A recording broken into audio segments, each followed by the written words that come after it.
I was just about to say Bad Boy Piston, but they were like on the early '90s. No, the late '80s, I think. Late 80s. hmm Then So uh here's here's the defining moments that happened inside the 80s. 1980, Magic Johnson makes a final debut as a rookie and leading the Lakers to the title. He also in 1984, Jordan rise. Jordan also scored 63 in the 1986, and that record has yet to be broken to this present day. 1987, Magic Junior's high school, like he makes a clutch shot over the Celtics. 1988, Isaiah Thomas scores despite 25. Isaiah Thomas scores 25 in the final quarter with a sprained ankle. I remember playing back that game on YouTube. I remember seeing it. yeah, I never seen that, but that's tough though. Yeah, we had people like Chris Paul to make clutch shots over the Spurs to send them home. You remember he made Tim Duncan last season seem like a bit out of the sort. Don't forget that. The star power inside of the 1980s was Magic Johnson, Larry Bird, Kareem Abdul-Jabbar, Michael Jordan. Let's also remember this. Isaiah Thomas was a part of the Bad Boy Pistons. Yep. Michael Jordan could not make it to the finals when he first began. He was also MVP, defensive player, 4-time score champ before the 90s even began. Coming out of college, remember this. Significance. Mm-hmm. Yeah? Yeah, I hear you, cause I be paying attention to the stats around that time, especially Jordan.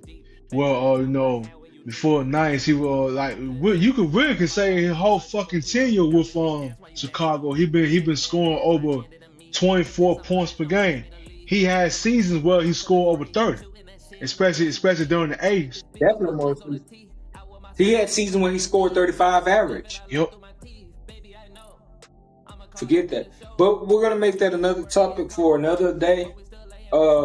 With Jordan definitely been possibly a part of the GOAT debate with LeBron James, or is that something we will really expect LeBron to be able to take if he wins a 5th or 6th title before retiring? But we don't know if that'll ever come. So you remember I kept on mentioning about the success that the 60s and 70s pretty much had the turmoil that the NBA had to go through. During the 80s, the NBA had some turmoil going on, and with the Magic Johnson and Larry Bird rivalry, it brought the NBA to a global success. It was an expansion and commercial success. There was times where Magic Johnson really wanted the attention of the media, while Larry Bird, he was naturally given the attention with little that he said. The NBA had expanded because of the Lakers and also the Boston Celtics rival. That was one of the prominent things that happened in the 1980s that people had to familiarize themselves with. Who really saved the league? You could say that it's Magic Johnson and Larry Bird because of their rivalry. It was not because of the Bad Boy Pistons. It was not because of Michael Jordan. Michael Jordan was saved face and given the league in the 90s when he finally was given a chance to prove that he can win championships. And this is when Scottie Pippen came along later in the 1970s. 1990s, my fault. In the 1990s, that's when the NBA started to take a leap as the second branded most known sport aside football. And here's another key fact about Chicago in the '90s.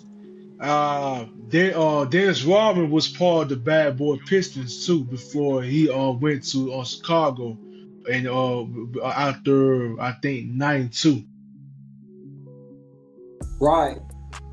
And that was a good option that they wanted to pick up. They didn't need him to score anything. They was looking for defense and rebounds for an undersized forward. If you recall. So with that, you had in the 1990s, you had the Chicago Bulls dynasty that ran over teams, and you also had the Dream Team, the 1992 Olympics team that had Jordan, Magic, Bird, Barkley, and other former greatest teams ever, boosting the global interest. And you had the Houston Rockets, who during the time that Jordan retired, won back-to-back. The iconic things that you must remember: Phil Jackson also coached for them, and he had a triangle offense that he tried with New York in the present time that failed horribly with Carmelo Anthony. So let's talk about that. Another thing to point out for the Niners. 1991, when that time when Magic Johnson had to step away from the league because of he caught the A. He had announced that publicly on TV that he caught the big A. Right. Along with that is also you had the 96 team that won 72-10, and that was the best record at the time. Stockton becomes all-time leader assist, which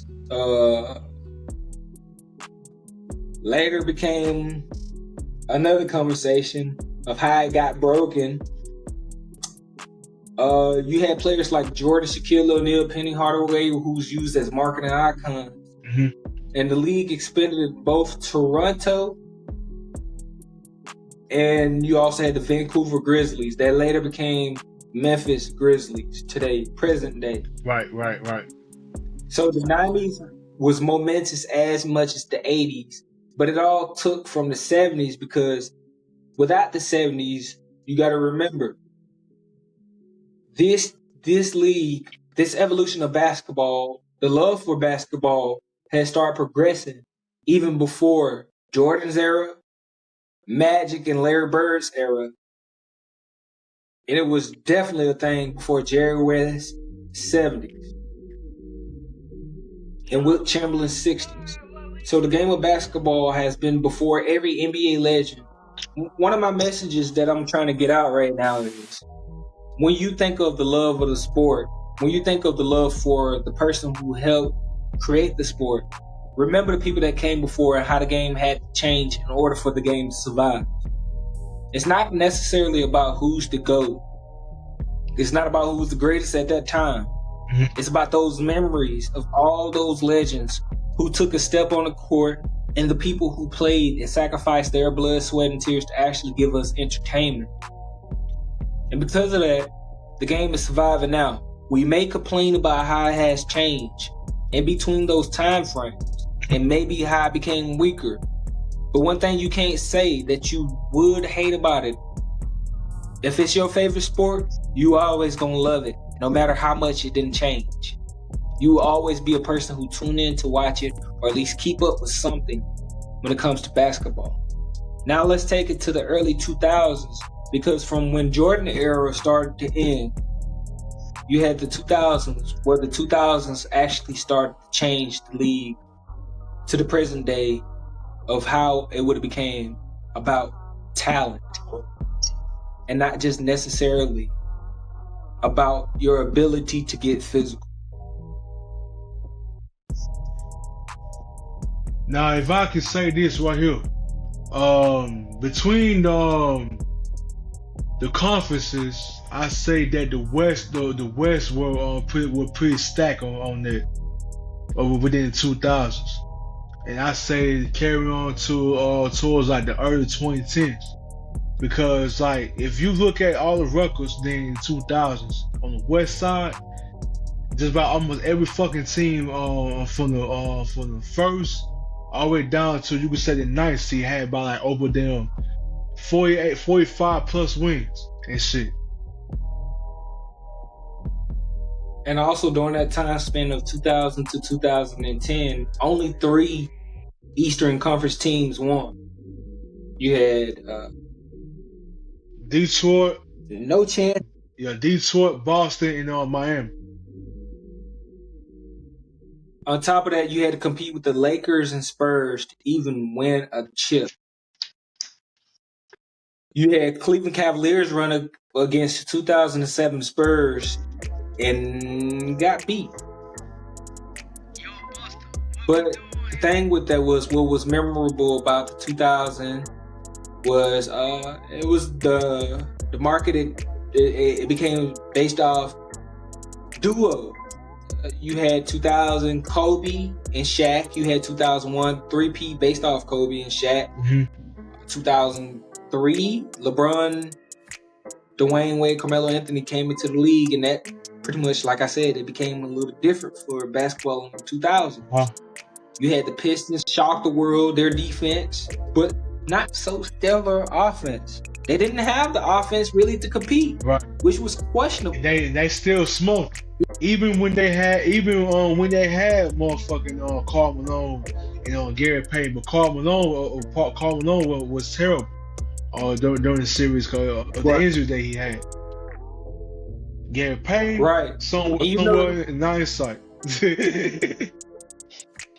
So that's basically like in 21 years ago. Damn, we were young. 21 years ago, the Pistons had beat the Lakers out. Yep. And then on top of that, you had Dwayne Wade, who had what people say was a washed-up Shaq.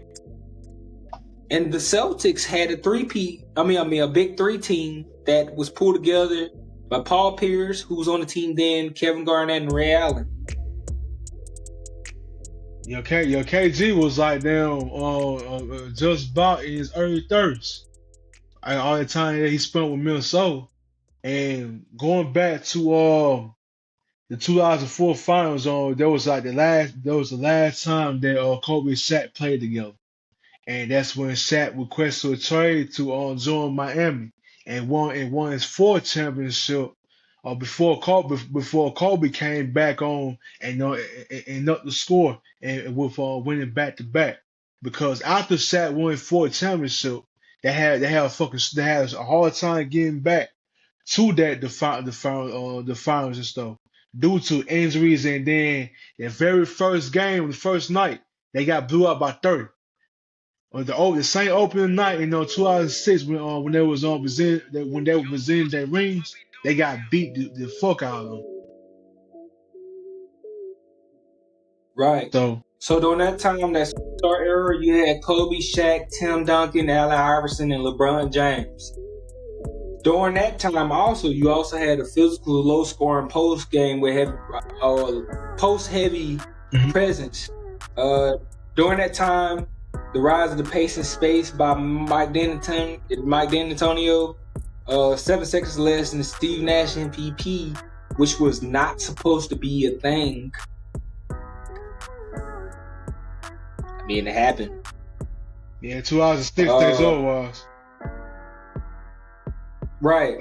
You had Yamin, who also was in the league. International players like Yamin, Dirk, Manu Ginobili, and Paul Gasol became household names. Paul Gasol was part of those two back-to-back that you had mentioned with Kobe. Yep. Who didn't necessarily need Shaq per se.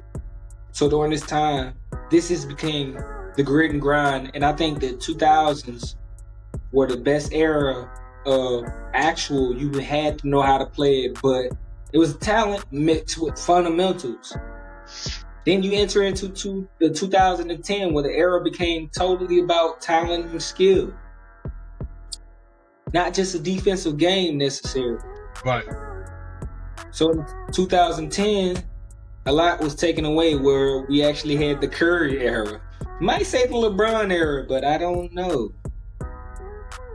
Yeah. You mentioned earlier the LeBron decisions. Do you remember that quote he made when he made that decision? I decided to take my time to the South Beach, and then that bullshit with the not 1, not 2, not 3. So, do you want to break down the 2010s? Well, I say that the 2010s were in my opinion probably the last time that the NBA was a little more competitive. Even though I don't have that era over the 2000s, but I say that that era was the last time that the NBA was pretty much more serious on competitive wise before it is the way that it is now. Now, a lot of teams, they didn't win on the championship like just like with the Dallas and then the Toronto Raptors. They were the only teams I say that they were like on the ground or something. They were able to at least get one before the year's end. But now 2011, after Dirk and them had won that title over Miami, I still feel like that, you know, it's crazy how that everybody on that team was in their thirties. Jason Kidd was down in 40, and they were able to beat the younger Dwayne, Bosh, and Braun. They were like way younger J.J. than them. Barea. Yeah, Jason Burrell, then Jason Terry, Sean Merritt. Like it's crazy. Then on top of that, before then, they swept the shit out of Kobe and them. So during that time, you had LeBron's decision. You had also behind that, with LeBron making his decision that same year frame, Dallas beat them from a comeback. 2-1. Then Miami comes back, win 2 back-to-back. Then the Spurs come back with their revenge, where Manu Ginobili posterized Chris Bosh, Chris Bosh. Behind that, behind the 2014 championship. Behind the 2014 championship, you had 2015, 2016. I mean, 2015. Yep. My fault. 2015. And 2015, 16, 17, 18, they have made back-to-back finals. But during that span, Cleveland Cavaliers had beat them on a 3-1 comeback. Kind of like KD made the decision to join them in 2017 and 18 and won a championship then. Toronto had won their first ever NBA title with Kawhi Leonard. And the reason why I say that is because that was momentous. We was like, when he had beat out Joel Embiid for that shot, like, oh, I remember that. But during this time, superstar elevator, what you was gonna say? I was gonna say, it was a lot of fun. It was still a lot of good teams around that time too. I say most definitely the Oklahoma City Thunder with the way that they had been before 2017, how they've been consistently been getting to the conference finals just about almost every year. Except then, yeah, you wanna know what's You wanna know what's actually messed up about the NBA in the 2010s? You say Adam Silver, then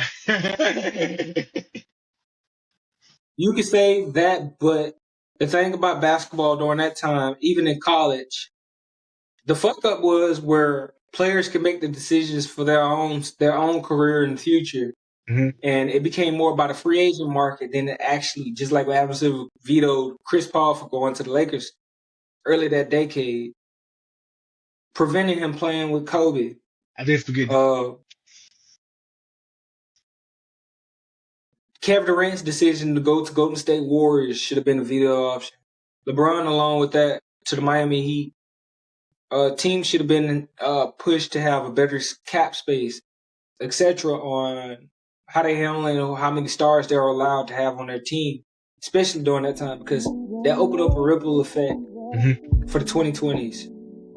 And the 2020s now, they don't hold players responsible for how the way they play the game. But in 2015, speaking on that, Curry revolutionized the game. Following up during that dynasty run, 2015 to 19, he beat out in a single season. He broke Ray Allen's single season record for the most threes, and I think followed up like towards the end of the dynasty, he passed Ray Allen in career threes, didn't he? Yup. I believe that was in I believe it was in 22 or 23, because Ray Allen was right behind Reggie Miller in all-time threes. Right. So in the 2020s, we had a ripple effect because of the things that had happened inside the NBA that made the game more fast-paced, space offenses, and it made it hard to actually play defense. In the 2020s, that goes for any game of basketball. It definitely became about talent and less defense.